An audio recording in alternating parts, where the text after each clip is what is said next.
My name is Alex Dorjan. I'm an Ansible specialist, and today I'm going to be walking through the Ansible Automation Platform 2.5 and the changes that have happened to authentication. So what's actually changed from an authentication perspective? If you're used to Ansible Tower all the way through Automation Platform 2.4, you may be used to each individual component having its own separate UI and separate login, as well as its own separate setup for that login. Controller always used to be done through the UI or through config as code.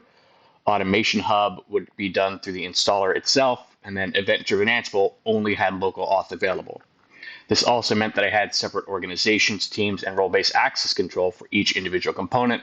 Now that's located in a central place in that platform UI, but I still leverage that role-based access control at the organization, team, or user level. So that aspect of authorization has not changed between 2.4 and 2.5. From a setup perspective, all of this is done via the UI or via config as code. And then each authentication detail, which is the setup of how I authenticate into that method, whether it's IDM, Active Directory, or a SAML provider, that's unique per type because obviously each authentication method has different requirements for it, whether it's these parameters get mapped to usernames, this is my bind user for a LDAP provider, all of that is unique. And then when I go into the authentication mapping, it's consistent regardless of what type I picked. So whether I'm picking SAML, whether I'm picking LDAP, whether I'm picking OIDC, authentication mapping is consistent for every single auth method. It's also shifted to a rule-based method. So in the past, it used to be this pretty massive JSON list that wasn't necessarily the most intuitive. Now it's all rule-based. So I can say this group maps to this team.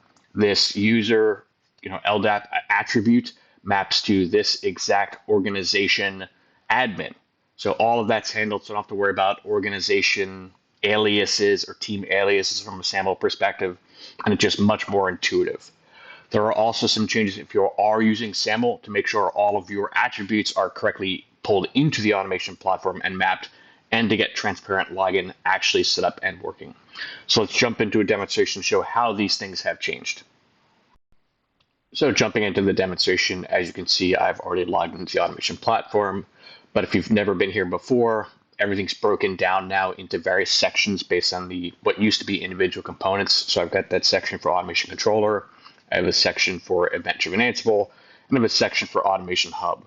So if you notice, there is nothing related to organizations, teams, access controls within any of these sections. It's all maintained now in the access management section, which is maintained at the platform UI level. So just like you're used to before, I have the organizations, teams, users all set up here. And then I have my authentication methods, which I'll go through in a second. But everything from the user perspective is exactly as you're used to before. So I can still at a various user level assign roles, which use admin, view, all the different roles that you're used to for the individual components are all maintained here. So whether it's for automation execution, decisions, or content, or I can do the same thing at the team level where I can assign those permissions to the various teams, just like I would do in the past. So personally, I generally set up my teams and organizations first, and then set up the authentication methods to map to those various teams and orgs. But again, all of that's maintained just like it was before. As you can see, I've added execute access to various job templates here. I can then add various roles for automation decisions, which is event-driven Ansible. So all of that's available here, just like it was in the individual components in the past. So once you get those set up, it's generally jumping into authentication methods. So by default, there are always several that are here. So if you're doing an upgrade, you'll see the legacy options that are here, and you also see that local database authenticator. So that's for local users that you've created. You can see I've already created 2 different mappings, but don't worry about that. I'm going to create a new authentication. So all the authentication types are available here, everything from Azure AD to GitHub to Google OAuth to LDAP, which is what I'm going to start with, and then SAML will be the second one that I will walk through. So jumping into LDAP first, when I click next, this will be specific to that type that I selected. So this is unique just to LDAP. I will call this, IDM2 because I already have one. Then it's just like you'd expect before. So it's setting up the LDAP server URI, setting up that bind DN, which should be something that you're used to for setting up any other LDAP mapping. Then it's setting up the actual password, which in theory you've got stored somewhere for whatever that particular user is. Again, setting up your group type. Since I have nested groups, I need to use a nested group of names type. And then I also have a DN template. So a lot of the rest of these are optional parameters. So I'm going to put in some defaults based on what I've used in the past. There is a new one that was not required before. This LDAP group type parameters was not a required field in any of the older automation platform versions. So you may have to update that if you're trying to copy over from existing automation platform usage. Group search and attribute mapping is essentially setting up how users and groups get mapped in and found. So making sure that the appropriate attributes get mapped in, and then I'll also set up my user search. Then I've got options here to either enable, create objects, or remove users. This is very similar to what you saw before, but in this case, I'm just going to click enabled. But you can see that what it means for each individual option. Should it be active? I can obviously activate it later. Should this be able to create users, organizations, and teams? And can this remove users from sources?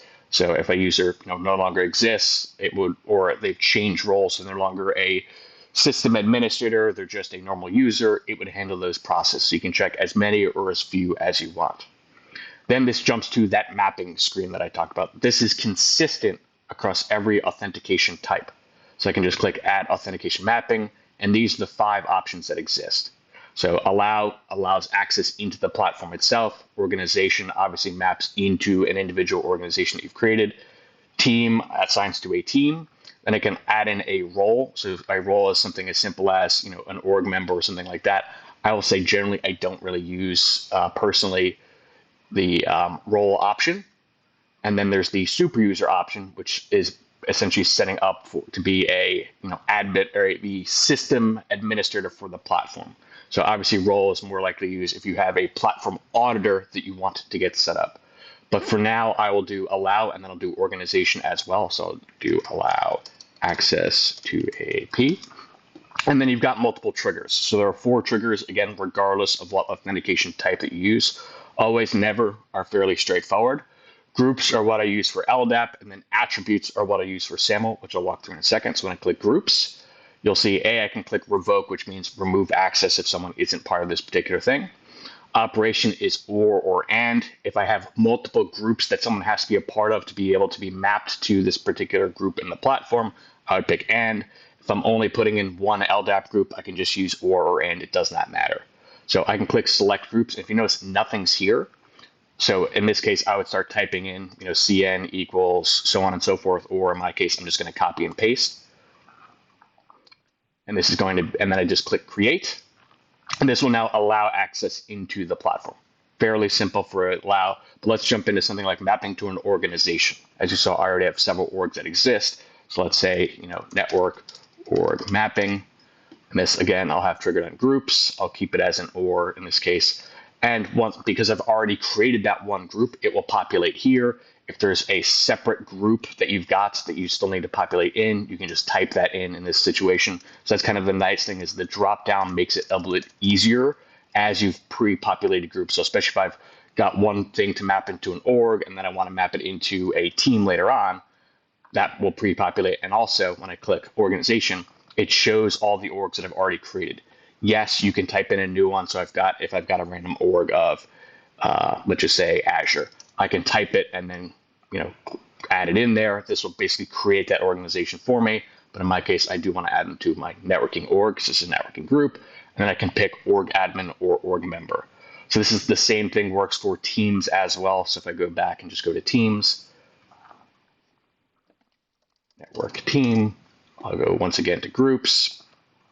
Again, because I didn't save it before, I can click create, pick the team that exists or type in a new one. So I want this to be my network ops team, pick the org that this team is, that this user needs to be part of. And again, select the role of, are they a team admin or team member? So all of this is now handled here. I can create as many different ones as I want. And then when I click next, helps if I actually put in the correct operation. So it is smart enough to do that. When I click next, I can then order the mapping. So if I decide actually, I want the orgs to be mapped, then all the teams, then all the super users, however you want that set up, that can all be handled here. Then I can review and go through that process. So all of this is now available and would, in my case, be enabled to do this process. I'm going to click cancel because I've already got this set up.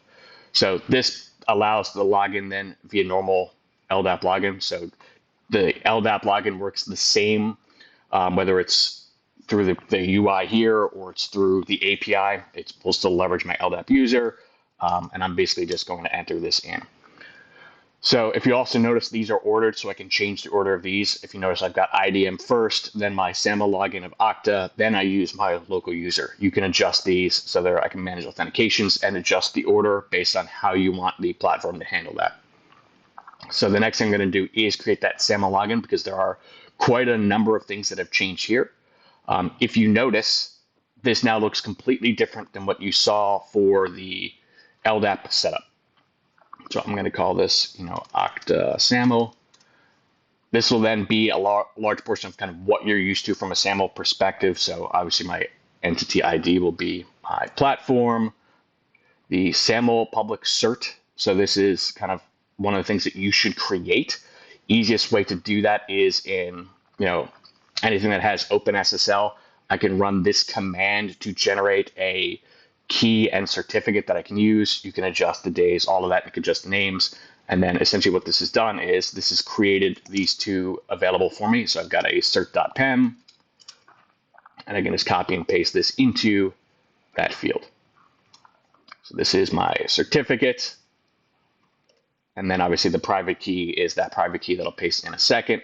But it will verify that those are the cert and key match. So it is something to consider. It will do that for you. And because I'm going to immediately delete these after I use them, I'm not worried about showing this in a public setting. So this is that private key, and then this goes into the private key section. So the rest is from the IdP side. So this you'll get from whatever your provider is, whether it's Okta, whether it's Entra ID, whatever. So I already know what mine are, obviously. So I'm going to paste that in for my Okta instance. You'll get your public cert from, again, your provider, whether that's Azure AD SAML. You will need to make sure that you put in begin certificate in front. This is your X509 certificate. So if it does not include this, you'll need to put in begin certificate and end certificate at the end. Otherwise, it won't work for you. It'll just give you an error and say it's not a valid cert. Entity ID, again, you'll get from your provider.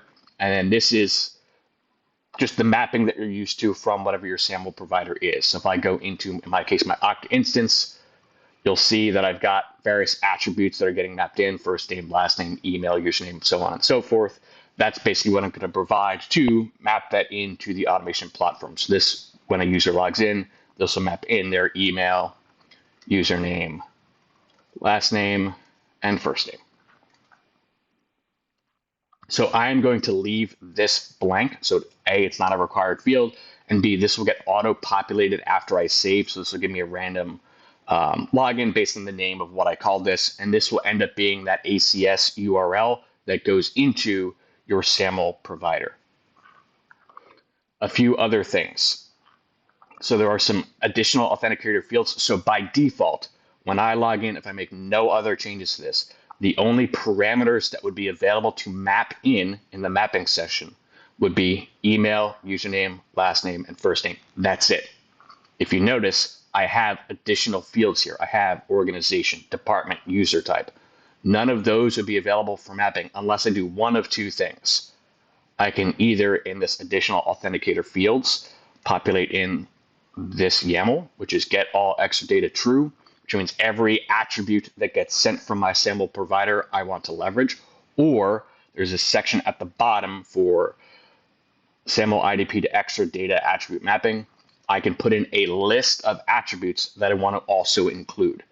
So you've got both options depending on what you're most comfortable with. This will obviously limit to only take in the original fields I've populated, as well as department, user type, and organization, or I can use that get all extra data to be true. Again, this is just based on what you're comfortable with from your aspect.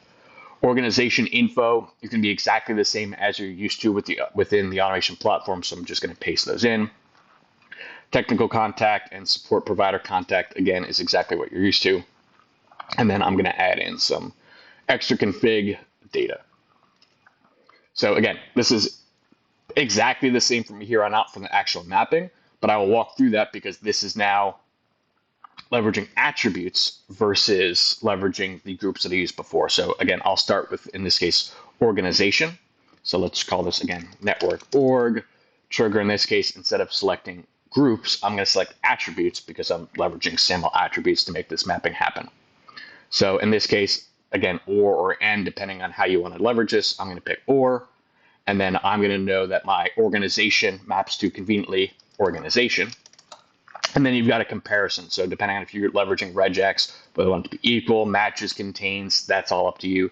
I know mine's going to match, and I'm going to put in my value, which in this case should be networking. So when the organization is networking, I want it to map to my networking org as a networking member. Perfect. Same thing then applies for every other type. So if you notice this, again, it's exactly the same. The only difference is I'm now using the attributes trigger, and this is the exact attribute that I want to take from my SAML provider. And conveniently enough, my org name is called network, and that's going to match 1-for-1. So this then walks through that entire process. I got that same capability to adjust the mapping afterwards. And you'll notice one other thing. So this obviously walks through getting all of the different parameters.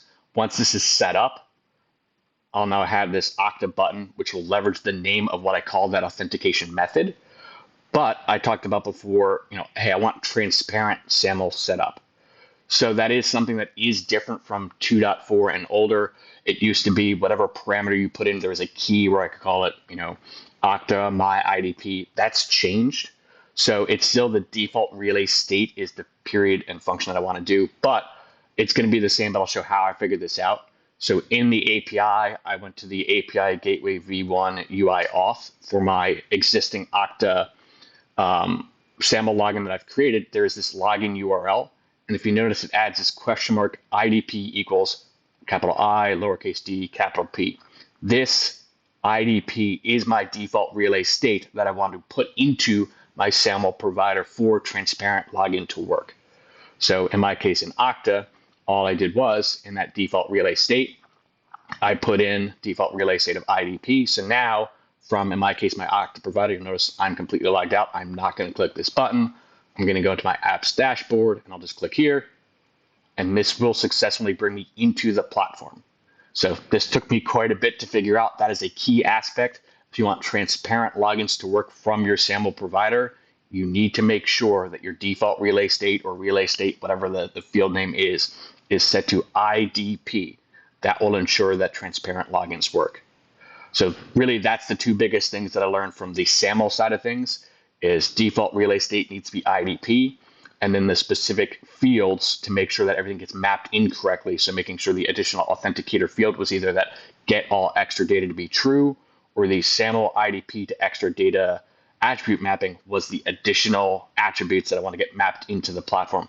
Otherwise, nothing gets passed to the platform, which meant nothing was available to actually do that mapping in the backend. So I was able to get users into the platform, but none of the mapping was working. So please make sure you check your particular SAML setup to verify that you do have either this field or this field set for this to work properly. So hopefully that gives you a good walkthrough of some of the changes related to the automation platform's authentication and authorization. So obviously take the time to go through the official documentation. It talks through all the other various setup methods. I know I only walked through LDAP and SAML for this example, but I know those are generally the two most common methods, and the mapping aspect will be the same regardless of what method you pick. So that will give you some consistency as you go through that process. I highly encourage you to make sure, especially if you're using SAML, check out those two specific fields, because personally, I had some issues with it because they were not fields that I was used to in the past ever having to populate. So it did throw me off when I was trying to set up my SAML mapping from Okta. Thanks for taking the time today to learn a little bit more about SAML and general authentication into the automation platform 2.5 and how that's changed versus the other automation platforms. Click my picture on the right to subscribe, or click the image on the left to watch another video.